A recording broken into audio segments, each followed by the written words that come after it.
감사합니다. 우리 성가대 올 신년 초부터 열심히 찬양을 불러줘서 감사하고요. 이제 우리 대원으로 수고하는 우리 최용원 양이 이제 경대성악과를 졸업하고 이제 다음 주에는 우리 교회 마지막 인사를 드리게 됩니다. 이제 그 다음 주부터는 서울의 응암교회라고 서울 응암교회 솔리스트로 학교가 서울로 가면서 이제 응암교회 솔리스트로 그렇게 가게 되어졌습니다. 그래서 다음 주에는 우리 영원이가 이제 마지막 주로 한번 특송 한번 하고 가셔야지. 예? 예. 할렐루야. 오늘 성경에 보니까 저는 이제 성경을 읽으면서 그 11절에 보면 레위 사람들도 모든 사람, 이건 웃자고 하는 거니까 가볍게 들으십시오. 레위 사람들도 모든 백성을 정숙하게 하여. 야, 이름이 정숙자 이름만 나오면 참 감사하다.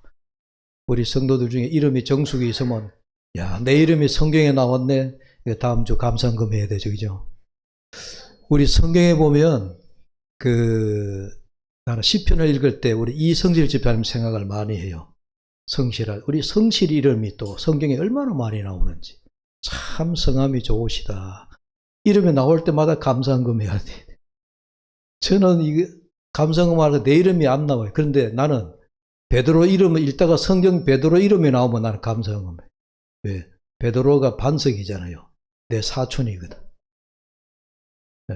그러니까 이제 웃자고 하는 얘기입니다. 우리가 하나님 앞에 감사의 조건을 찾으려면 그렇게라도 우리가 감사 조건을 참 찾을 수 있다. 새해 둘째 주 들어서 지난주에 이어가지고 여러분 연속으로 생각하시면 좋습니다. 하나님의 말씀을 읽고 듣고 지키자. 성경에 보면 하나님의 말씀을 들으며 백성들이 눈물을 흘리고 또 백성들이 그 말씀을, 하나님의 말씀을 듣는데 너무너무 감격하고 감동해가지고 백성들이 어찌할 바를 모르는 그런 모습. 그게 이제 오늘 이 수문 앞 광장에 모여서 당시에는 이제 모세 오경입니다. 모세의 율법책을 에스라가 낭독하는데 그 장면에 백성들이 모두가 감격해서 눈물을 흘리는 모습이 오늘 본문의 모습입니다. 본문에 들어가기 전에 제가 문득 그런 생각이 들더라고요. 이런 생각을 해봤습니다. 우리가 익숙함으로부터 어떻게 벗어날 것인가. 우리는 모두가 참 익숙한 걸 좋아합니다. 새로운 변화가 이루어지고 뭔가 내가 행하던 곳에서 조금만 틀이 바뀌면 우리가 좀 당황하게 되어지죠. 나이가 들수록 이제 새로운 변화를 주기가 굉장히 어렵습니다. 어리고 젊은 아이, 청년들일수록 변화에 굉장히 빨리 적응을 합니다. 나이가 점점 들어가면 뭔가 새로운 것에 대한 변화가 굉장히 받아들이기가 어렵습니다. 문득 그런 생각이 들더라고요. 우리 신앙도 마찬가지예요. 우리 신앙도 익숙함에 젖어 살 것이냐. 이제 같은 질문으로 이제 우리 교회도 생각해 봤어요. 우리 교회도 익숙함에 교회가 젖어 있을 것이냐. 개인이나 교회가 익숙함에 빠져버리면 우리가 소위 매너리즘에 빠진다고 얘기하잖아요. 이 편하고 좋은데, 이대로 쭉 가는 것이 좋은데, 이렇게 생각하게 돼요. 그러나 그 익숙함에서 뭔가 우리가 좀 변화를 주려고 그러면 막 몸부림치게 됩니다. 심지어는 거부하게 되어집니다. 이대로가 좋은데 목사님 왜 바꾸려고 그럽니까? 이대로가 좋은데 뭐 자꾸 그렇게 새로운 걸 추구합니까? 이렇게 돼버려요. 그러나 우리가 익숙한 것에 젖어 살 것이 아니고 어떤 새로운 변화, 늘 새로움에 대한 변화를 어떻게 추구할 것인가. 이게 새해 아침에 저는 굉장히 고민을 하면서 새해를 보냈습니다. 익숙함으로부터 결별을 해야 새로운 변화가 시작될 수 있다 하는 것을 한번 생각해 봅니다. 그러다 보니까 이 느헤미야가 우리하고 탁 맞아요. 느헤미야가 유대인으로서는 보기 드물게 당시 바사나라 페르시아 그 왕궁에 수상궁이라고 하는 그 왕궁에서 높은 고관의 자리에 앉아 있었습니다. 포로인으로서 보기 드물게 이방 나라의 포로로 끌려갔다가 거기에서 성공해가지고 소위 고관 대작이 된 겁니다. 얼마나 편하고 좋은지 몰라요. 벼슬아치는 높고 생활하기는 넉넉하고 그 수상궁에서 임금이 원하는 음식만 제공하고 얼마나 자기 생활이 편안하고 익숙한지 모릅니다. 그런데 이 느헤미야에게 한 가지 소식이 들려옵니다. 그게 자기 고국 예루살렘 성이 무너졌다. 예루살렘 성짝이 떨어져 나갔다. 문짝이 다 불에 타서 회파되어졌다. 라고 하는 그 고국의 안타까운 소식을 듣고 느헤미야가 마음속에 거룩한 부담이 생긴 겁니다. 이대로는 좋아요.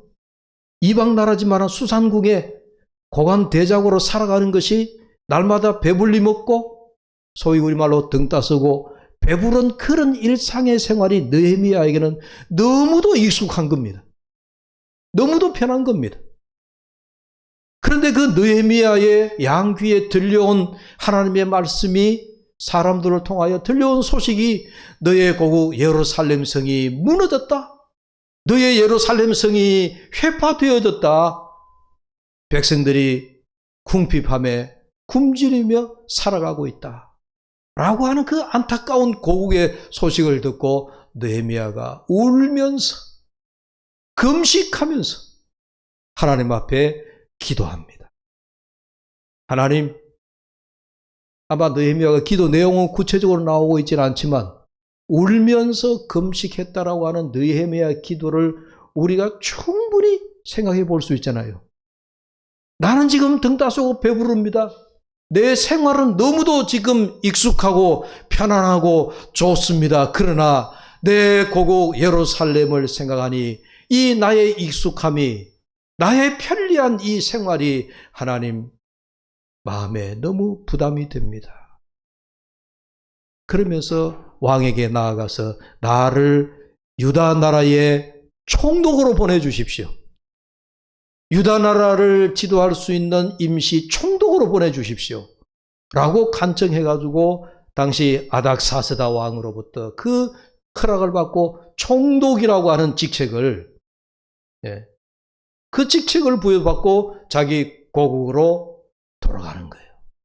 그게 돌아가서 느헤미야가 순식간에 한 50여일 만에 무너진 예루살렘 성을 다 새로 짓는 거예요. 벽돌을 새로 쌓고 불에 탄 성문을 새로 수선하고 다 새롭게 만들어 갑니다.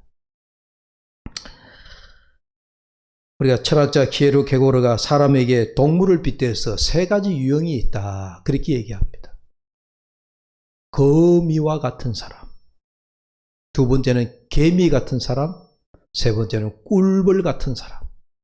여러분, 거미는 습하고 어두운 곳에 줄을 쳐놨다가 날아다니는 곤충을 잡아먹는 그런 뭐랄까요, 좀 엄습한 그런 그 거미의 유형을 생각해 보면 우리 사람들도 별로 크게 일하지 않고 이렇게 걸려드는 것, 이렇게 먹이로 채취하려고 하는 그런 소위 이제 이 거미 같은 사람들을 얘기할 때 우리가 좀 악의 무리라 할까요? 그런 것을 빗댑니다. 개미 같은 사람, 열심히 일합니다. 남에게 피해 주지 않고 자신을 위해서 열심히 일을 하는 사람, 가족을 위해서, 나의 그 형제들을 위해서 집단체로 열심히 일하는 사람, 남에게 피해는 주지 않지만 그러나 참 이기적이다. 자기만 위하는 사람이다. 그래도 일하지 않는 사람보다는 낫죠. 열심히 일을 하니까. 그러나 우리가 진정으로 우리가 바라봐야 될 인간 유형은 꿀벌 같은 사람이 돼야 된다. 자기를 위해서도 열심히 일하지만 이 꽃 저 꽃 다니면서 생명을 옮겨 다니고 예? 예? 이 꽃가루를 옮겨 다니면서 또 자기 거기서 꿀을 채취해서 자기도 유익하고 남도 유익하게 하고 모두를 유익하게 하는 그런 어떤 유형의 사람. 그래서 우리가 참 꿀벌과 같은 사람이 되어주면 좋겠다 하는 그런 이야기를 종종 합니다. 오늘 느헤미야를 보면 익숙한 생활에, 편안한 생활에 나 혼자만 잘 살고 내 가족들만 잘 살면 된다라고 얼마든지 그렇게 생각할 수 있지만, 그러나 이 느헤미야는 고국을 위해서, 무너진 예루살렘을 위해서 다시 그 성을 수축해야 되겠다 생각하고 그의 모든 편안한 생활을 뒤로하고 먼 여정을 통하여 고국 예루살렘으로 돌아옵니다. 고국에 돌아온 총독 느헤미야가 50여일 만에 무너진 예루살렘 성벽을 완전히 중건하게 되어집니다. 이 50여일 만에 무너진 성을 수축하는데 얼마나 많은 방해가 있었는지 모릅니다. 또 심지어 느헤미야를 많이 모함했습니다. 내외부적으로 엄청 어려움이 있었습니다. 그러나 무너진 성벽을 재건했다라고 하는 이것이 굉장히 여러 가지 영적 의미를 담고 있습니다. 여러분, 외부적으로 성이라고 하는 것은 이 외부의 외세가 침입하지 못하도록 방어하고 성을 지키는 역할을 해야 돼요. 성이 무너지면 성 안에 살고 있는 모든 조국, 자기 예루살렘 성민들은 다 죽게 되어지는 거니까 가장 먼저 해야 될 일이 이 무너진 외벽들을 다 새로 재건하는 일이에요. 우리 신앙적으로도 마찬가지예요.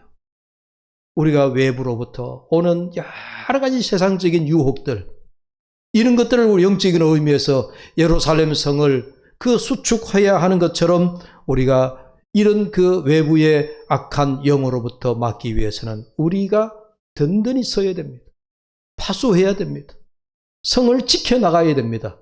성을 지키기 위해서는 무너진 내 마음의 성벽부터, 불타 회파되어진 성 문짝부터 우리는 다 수선해서 달아야 된다는 거예요. 외부의 적이 나를 침범하지 못하도록. 그런 의미에서 성을 새로 수축한다라고 하는 일이 느헤미야에게 있어서 1차적인 목표였어요. 뭐 다른 거 살펴볼 겨를이 없었습니다. 그러니까 약 2달 못되게 무너진 성을 새롭게 재건하고 무너진 성을 완벽하게 다 고쳐내잖아요. 그런데 느헤미야가 무너진 성벽을 다 새로 수축하고 새로 만들고 보니 우선 급한 불을 끄고 보자라고 하는 심정으로 그 무너진 성을 새롭게 수축을 했는데, 이제 성을 다 수축하고 돌아보니 눈에 들어오는 게 뭐냐?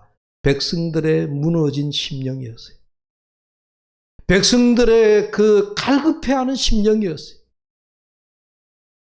외세의 적을 막아야 되겠다라고 하는 마음으로 1차적으로 성벽을 재건하고 2차로 백성들을 돌아보니 그 백성들이 오랫동안에 영적으로 무너져 있는, 여러 포로 생활에 지쳐있고 여러 가지 어려움을 겪고 있는 백성들의 그 심령이 이 느헤미야의 눈에 들어오게 되어졌습니다.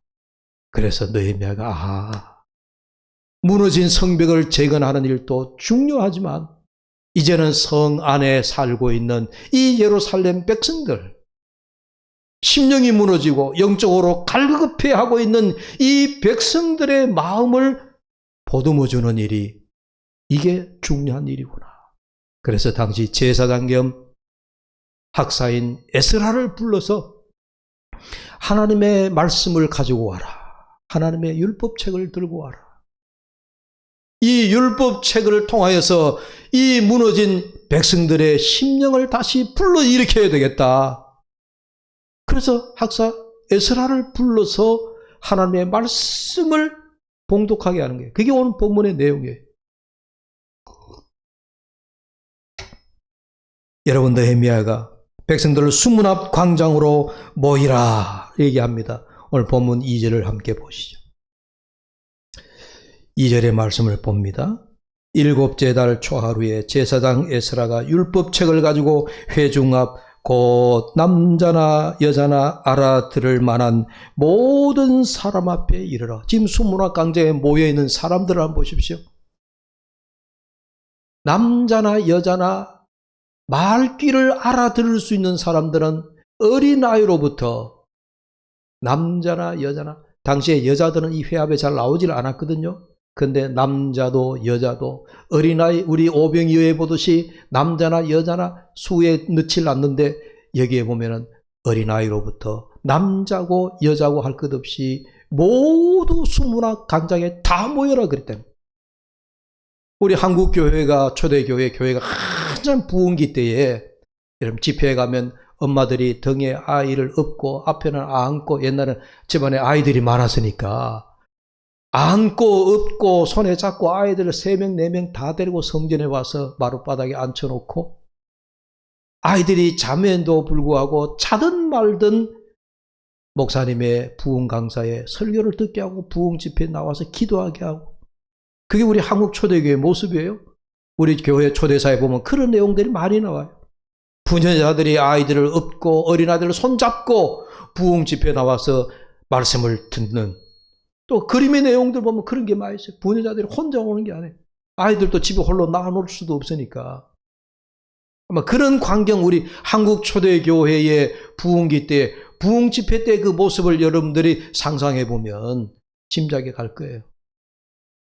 뭐 여러분들이 지금 7, 80대신 우리 어르신들은 옛날 신앙생활 40, 50년 전에 신앙생활 할 때 그 모습이에요. 이 추운 겨울 되면 전부 다 예배당에 모여가지고 집회를 하잖아요. 예? 심령대 부흥회, 연초에 심령대 부흥회, 그래서 막 하면은 막 이 예배당 자리가 복잡할 정도로 사람들이 인산인해가 되어가지고, 그 집회가 요즘같이 하루 이틀 하는 집회가 아니고 며칠 동안 집회예요? 일주일 동안 집회를 해요.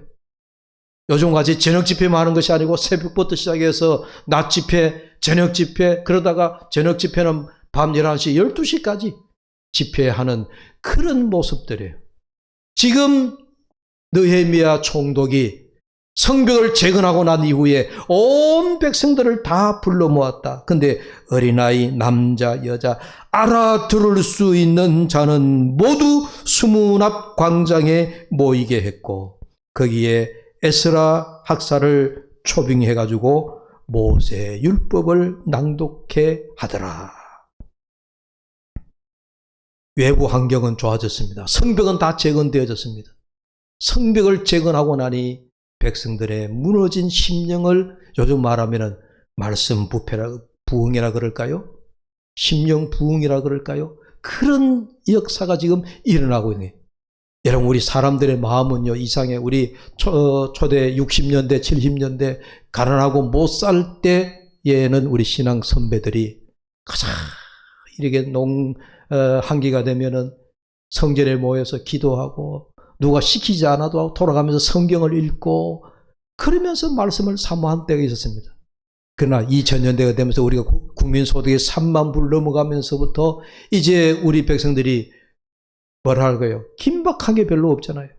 여러분들에게 별로 아쉬운 게 없는 세대가 되어졌단 말이죠. 종교 문화사적으로 우리 국민소득이 뭐 2만 불 이상 넘어가면 사람들에게 점점 종교가 희박해져 간다 하는 그런 학설이 있습니다. 우리나라가 3만 불 넘어가니까 이제는 소위 말해서 교회에 가야 될 긴박함을 별로 못 느끼는 거예요.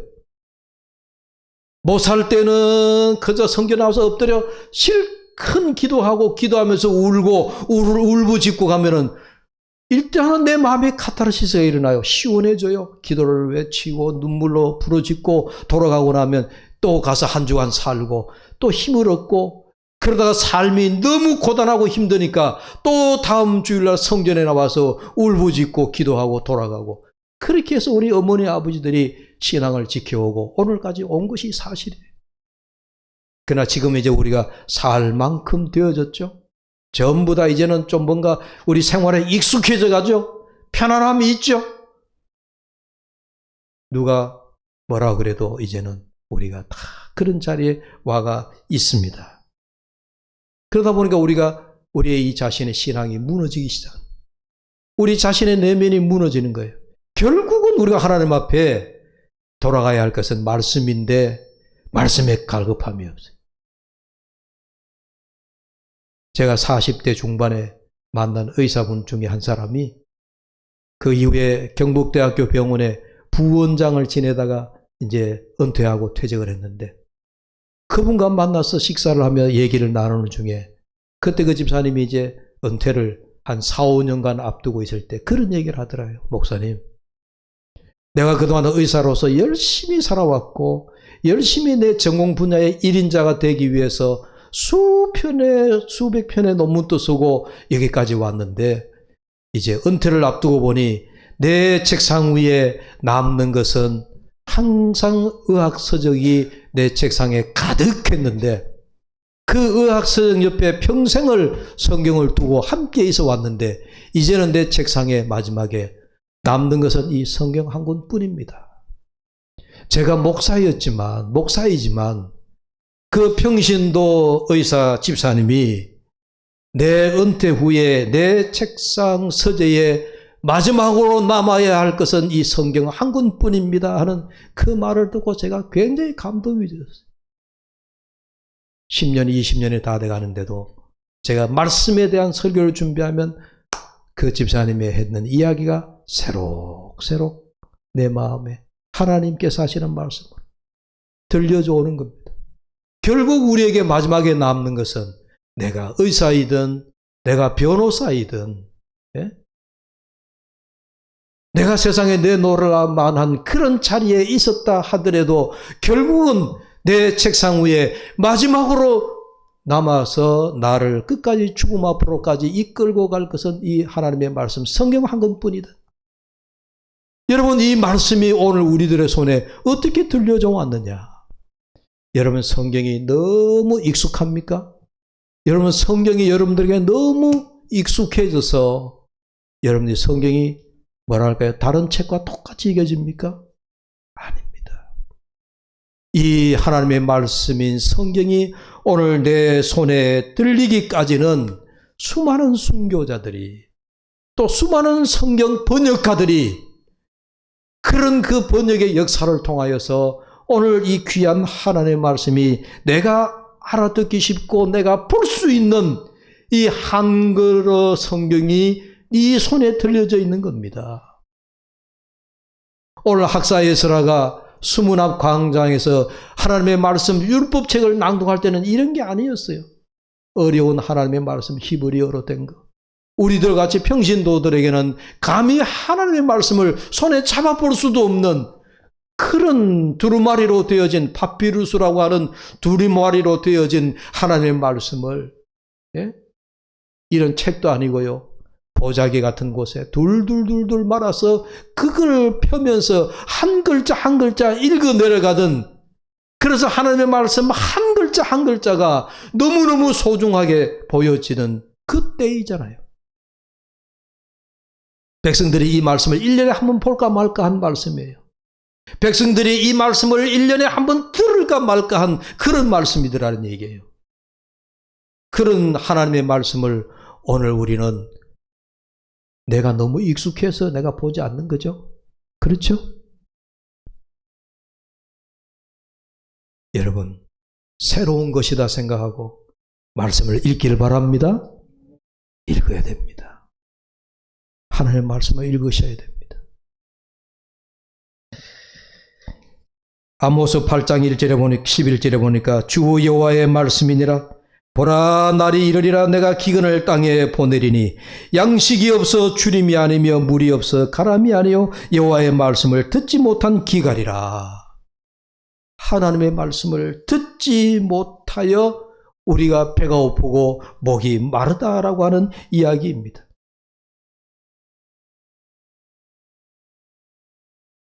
아브라함과 조카 롯이 목자들이 우물 다툼 때문에 싸우다가 이들이 갈라지게 되어집니다. 조카 롯이 선택한 곳이 소돔과 고모라잖아요. 아브라함이 조카 롯에게 롯아, 네가 먼저 네 갈 길을 선택해라. 그때 롯이 가야 할 곳을 선택하는 기준이 뭐였느냐? 어느 도시가 불이 밝으냐? 요즘 말하면 어느 도시가 크냐? 어느 도시에 불이 번쩍번쩍 하느냐? 레온 사인이 많은 도시가 어디냐? 그걸 보고 롯이 선택을 했어요. 소돔과 고모라 생각하는데 망했잖아요. 아브라함은 하나님의 말씀을 쫓아갔더라. 여러분, 세상을 보고 쫓아가면 처음에는 화려한 도시에 번쩍번쩍하는 레온 사인 때문에 여러분들이 그 속에서 생활이 익숙해질는지 모릅니다. 그러나 광야를 택하더라도, 빈들을 택하더라도, 그 생활이 나에게 익숙하지 않다 하더라도, 불편하고 어렵다 하더라도 하나님의 말씀을 쫓는 자는 승리하게 될 줄로 믿습니다. 8장 3절을 다시 한번 또 봅시다. 수문앞 광장에서 새벽부터 정오까지 남자나 여자나 알아들을 만한 모든 사람 앞에서 읽음에 뭇백성이 그 율법책에 귀를 기울였는데, 이 말씀을 보면서 백성들이 그렇게 갈급해하다가 학사의 서라가 나와서 모세의 율법을 읽는데 새벽부터 정오까지 알아들을 만한 모든 사람들이 하나님의 율법책을 귀를 쫑긋 세워가지고 이 말씀을 듣더라는 얘기예요. 듣고 에스라가 또 말씀을 풀어 해석해 주니 백성들이 너무너무 감격해서 하나님의 말씀을 소리 높여, 우리 오늘 마지막 회의 찬송에 찬양하라, 소리 높여 외치라, 정말 이런 거예요. 그러면서 여러분들 5절을 보십시오. 5절을 보니까 5절 같이 읽읍시다. 에스라가 모든 백성 위에 서서 그들 목전에 책을 펴니 책을 펼 때에 모든 백성이 일어서니라. 오늘 제가 성경 봉독할 때에 제가 이걸 보면서 이제 하나님 말씀을 받을 때 이 설교야 목사가 하는 거니까 하나님 말씀 우리 인간의 제가 이 설교로 이래 하는 거니까 여러분들 앉아서 편안하게 들으셔도 되지만 성경 봉독 하나님의 말씀을 읽을 때는 이 말씀에 보니까 백성들이 어떻게 했다고요? 모두 일어서니라. 그래서 이제 이번 주부터 성경 봉독할 때 오늘만 일어서는 게 아니고 예배 시간에 성경 봉독할 때는 우리가 이거는 성경 봉독 시간은 하나님의 말씀을 직접적으로 우리가 듣는 거단 말이에요. 이해가 되시죠? 하나님 말씀을 들을 때에 우리 모두가 성경대로 하는 겁니다. 목사님 또 별나게 또 말씀대로 또 일어서라 그렇게 생각하지 말고 성경대로. 오늘 여기 수문학 강좌에 보니까 에스라가 백성들 앞에서 책을 펴니 모세 율법책을 폈다는 얘기예요. 하나님의 말씀을 펴니 책을 펼 때에 모든 백성들이 일어서니라. 그래서 우리가 일어서서 하나님의 말씀을 받자, 그런 심정이에요. 네. 또 그래서 성경을 다 읽고 나니까 백성들이 뭐라고 하느냐? 6절에 에스라가 위대하신 여호와 하나님을 송축하며 모든 백성이 손을 들고 아멘 아멘. 이건 또 너무 또 이런 예배 시간에 그러니까 성경을 봉독하고 난 다음에 우리가 모두 이 말씀은 살아계신 하나님의 말씀입니다 하고 우리가 아멘으로 화답하자는 얘기. 아무튼 우리가 성벽이 완공되고 물질적인 건축은 끝났지만 이제 백성들이 영적인 건축을 시작한다는 그런 의미입니다. 우리가 성공하기 위해서는 외적인 노력을 정신없이 하다가 어느 정도 자리도 잡고 성공을 했다라고 하면은 항상 그 후가 문제가 됩니다. 사람들이 성공 후에 영적인 갈급함을 이걸 어떻게 해결을 하지 못해서 우리가 앞만 보고 살아오면 그 앞만 성공하기 위해서 우리가 잘 살기 위해서 정신없이 살아간다 그래요. 그러나 우리가 어느 정도 정상에 오르게 되어지면 그 다음에는 이제 내가 뭘 해야 되지? 갑자기 멘붕에 빠지게 되어진다. 항상 이게 그때 우리가 조심해야 되는 거예요. 그때의 그 영적 갈급함을 우리가 깨닫고 그래서 하나님이 나를 이 자리에 오게 하셨구나. 하나님이 하셨구나 라고 하는 것을 깨닫고 내가 이제 더 하나님 나라에 관심을 두어야 되겠다. 내가 주의 일에 더 관심을 기울여야 되겠다. 교회 부흥과 교회의 성장과 또 성도들을 내가 더욱 다 살펴야 되겠다. 그런 마음을 가지고 교회 사랑하는 마음, 교회에 대한 관심을 우리가 가지면은 얼마나 좋을까 하는 얘기예요. 우리의 눈이 롯처럼 세상으로 향하지 않고 아브라함처럼 하나님의 말씀으로 향해서 말씀을 쫓아가는 그런 우리의 삶이 되시기를 축복합니다. 이제 말씀을 마무리합니다. 히브리서 4장 12절에 하나님의 말씀은 살아있고 활력이 있어 좌우에 날선 어떤 검보다도 예리하여 혼과 영과 및 관절과 골수를 찔러 쪼개기까지 하며 또 마음의 생각과 뜻을 판단하나니 하나님의 말씀이 살아있다라고 하죠.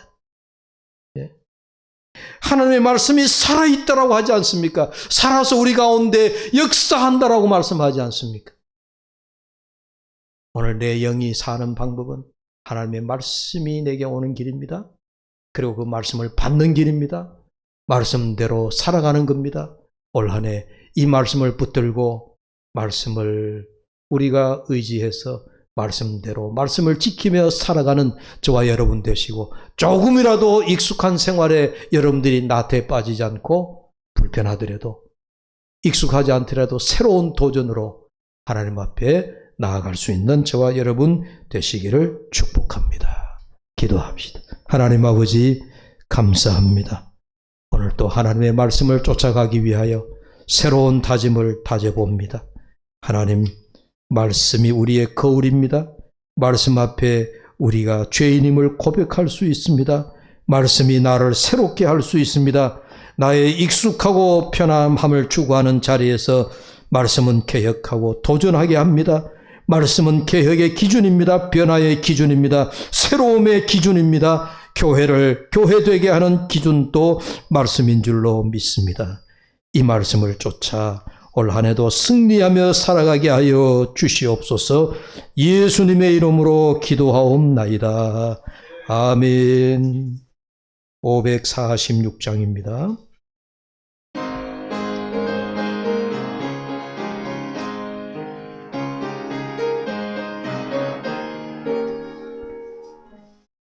주님,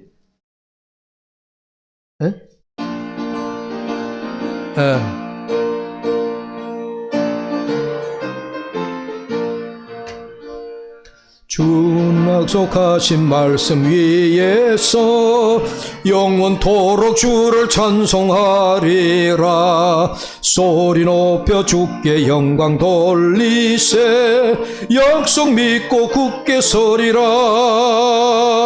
굳게 서리. 영원하신 말씀 위에 굳게 서리. 굳게 서리. 그 말씀 위에 굳게 서리라.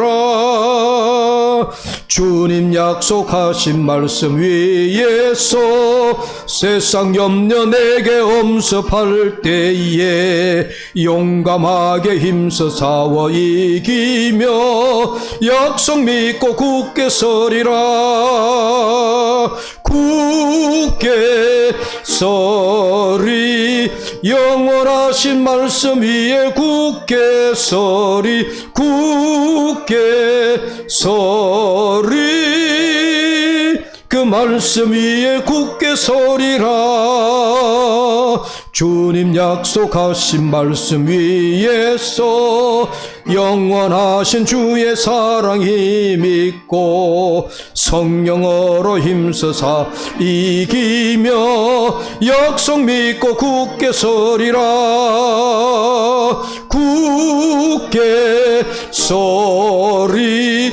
영원하신 말씀 위에 굳게 서리. 굳게 서리. 그 말씀 위에 굳게 서리라. 주님 약속하신 말씀 위에서 성령 인도하는 대로 행하며 주님 품에 항상 안식 얻으며 약속 믿고 굳게 서리라. 굳게 서리. 하신 말씀 위에 굳게 서리. 굳게 서리. 그 말씀 위에 굳게 서리라. 이제 다 함께 일어나셔서 봉헌 찬송 드립니다.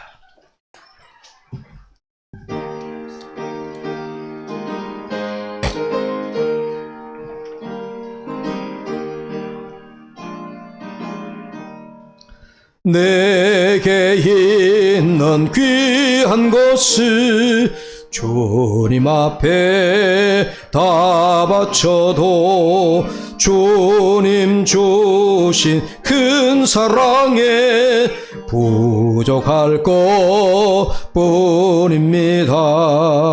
구원하신 나의 주님 크신 사랑 생각하며 주께 힘써 바치겠네.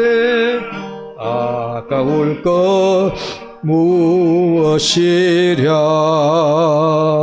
아멘. 자비하신 하나님,